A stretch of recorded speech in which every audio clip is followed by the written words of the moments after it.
কিছু ব্যক্তিকে হাতুড়াল দিয়ে মাথার মধ্যে প্রচন্ড জোরে আঘাত করে তার মাথাটা ফাটিয়ে দেওয়া হবে। সো জাহান্নাম দেখে বলেন, হে আল্লাহ, এই জাহান্নামে কেউ প্রবেশ করতে চাইবে না। আসসালামু আলাইকুম রহমতুল্লাহি ওয়া বারাকাতুহু। আলহামদুলিল্লাহি ওয়াহদাহু ওয়াসসালাতু ওয়াসসালামু আলা মান লা নাবিয়্যা বা'দা। আলহামদুলিল্লাহ। আজকে একটা হাদিসে কুদসি সম্পর্কে আলোচনা করব ইনশাআল্লাহ, যা ফেরেশতা জিবরাইল আলাইহিস সালাম এবং আল্লাহ তাআলার সাথে কথোপকথন। সো এটা কি আসলে? এটা হলো সহিহ আবু দাউদ 4744 নম্বর হাদিস। এটা হলো আবু হুরায়রা রাদিয়াল্লাহু তাআলা আনহু থেকে বর্ণিত। রাসূলুল্লাহ সাল্লাল্লাহু আলাইহি ওয়াসাল্লাম ইরশাদ করেছেন এইভাবে, আল্লাহ তাআলা জান্নাত তৈরি করে জিবরাইল আলাইহিস সালামকে ডেকে বললেন, যাও আমার সুন্দর জান্নাতটা দেখে আসো। তখন তিনি তার নাজ নিয়ামত সবকিছু দেখে আসলেন এবং হুর সবকিছু দেখে আসলেন। তিনি তার নাজ নিয়ামত দেখে এসে বললেন, হে আল্লাহ তাআলা, তোমার জান্নাত যে এত সুন্দর করে তৈরি করেছো, এটার মধ্যে যেই এর বর্ণনা সম্পর্কে শুনবে সেটাতে প্রবেশ না করে থাকবে না, অবশ্যই সবাই প্রবেশ করবে। তারপর আল্লাহ তাআলা বললেন, এবার যাও তুমি জান্নাত গিয়ে দেখে এসো।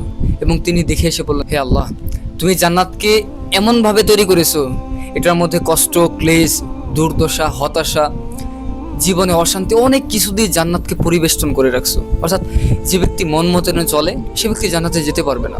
অর্থাৎ জান্নাতে যেতে হলে 5 ওয়াক্ত সালাত, আল্লাহ তাআলার বিধান, হালাল হারাম সব কিছু মেনে ডিফেন্স করে নিজের ইচ্ছা মতনে না চলে, নিজের আমোদ প্রমোদে ব্যস্ত না থেকে এর থেকে বিরত থাকতে হবে, তাহলে জান্নাতে প্রবেশ করতে পারবে।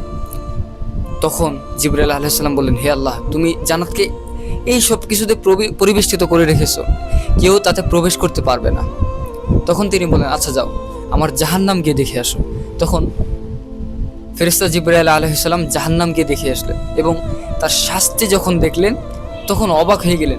বিশেষ করে যারা সুদ ঘুষ খায় আর কি, যারা সুদ খায় তাদেরকে রক্তের নদীতে নিক্ষেপ করা হবে এবং তারা যখন কিনারে আসতে যাবে তাদেরকে পাথর নিক্ষেপ করে আবার ওই জায়গার মধ্যে পাঠিয়ে দেওয়া হবে। কত ভয়ঙ্কর! কিছু ব্যক্তিকে হাতুড়াল দিয়ে মাথার মধ্যে প্রচন্ড জোরে আঘাত করে তার মাথাটা ফাটিয়ে দেওয়া হবে, এত ভয়ঙ্কর হবে।